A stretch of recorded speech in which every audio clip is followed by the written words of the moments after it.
再论性，我对邪淫二字无比愤慨。On sexuality again, my outrage at the term immoral lust. Jiefeng. December 14, 2010. Since time immemorial, humanity has never truly understood, appreciated, or openly praised sexuality. Instead, sex has been regarded as something ugly, dirty, immoral, and shameful. This misperception is the root of humanity's degradation. Such views have turned truth upside down, confused beauty with ugliness, distorted authenticity, and misinterpreted good and evil.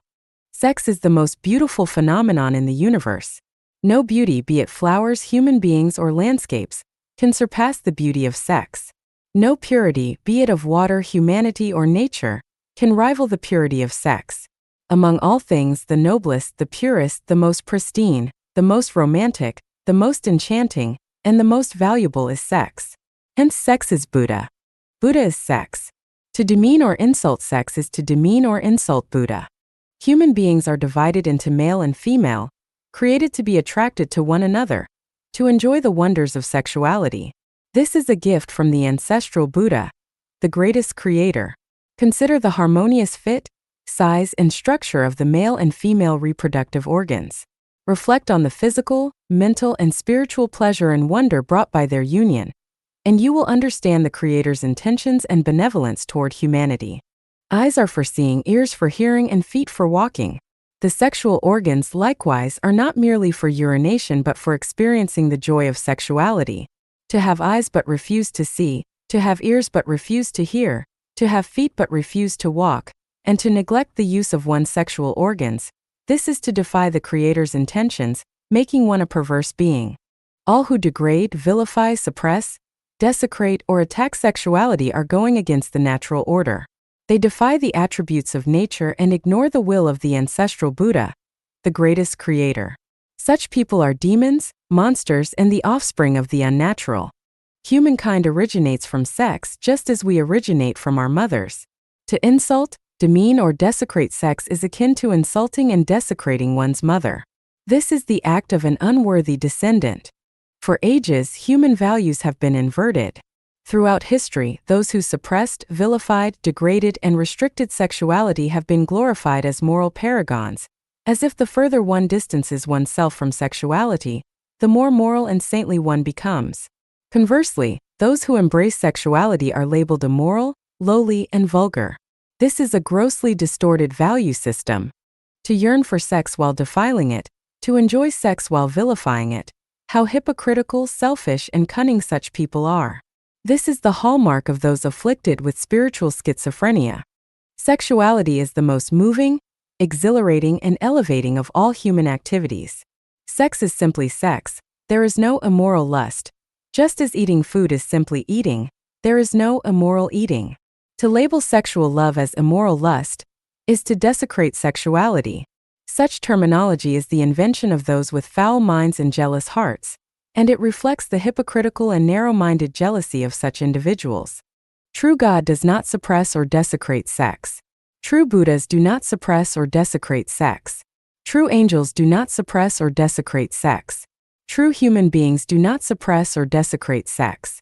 Only those who rebel against paradise, who resent others' joy and happiness, who harbor distorted and jealous minds, who wish to control and enslave others with hypocrisy, and who are self-righteous hypocrites suppress and desecrate sex. Whether in religious scriptures, spiritual practices, or cultivation theories, any doctrine that suppresses or desecrates sex deviates from the Creator's way. The closer one is to sexuality, the closer one is to paradise. The further one distances oneself from sexuality, the nearer one draws to hell. Don't believe it? Time will tell. Some advocate transcending sexuality. What nonsense! Do you think that by transcending sexuality, you become noble or moral? On the contrary, you become a despicable hypocrite, an embodiment of deviance, leading others astray.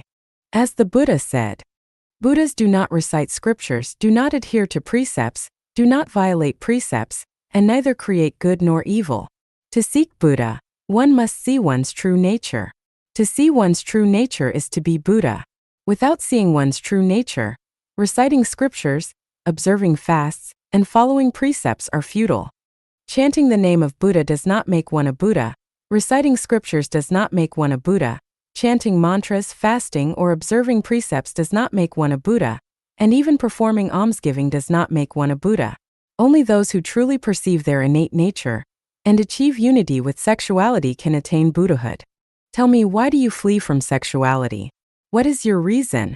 Human sexuality is integral to the essence of one's nature. Do not reject, avoid, or attempt to transcend sexuality. Instead, celebrate, praise, and relish it. How one engages in sexuality is a matter of personal refinement.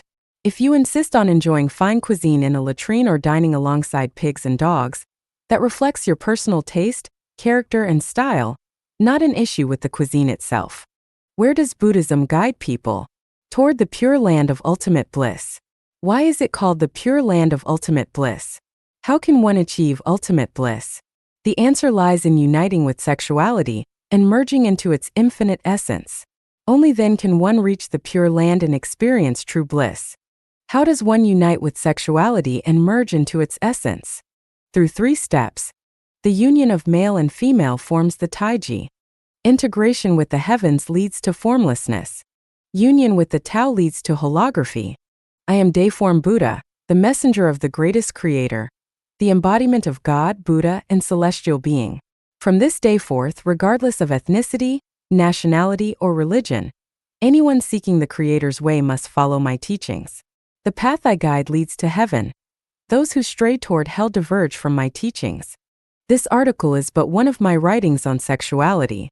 To fully comprehend my perspective and message, one must read all my writings on the subject.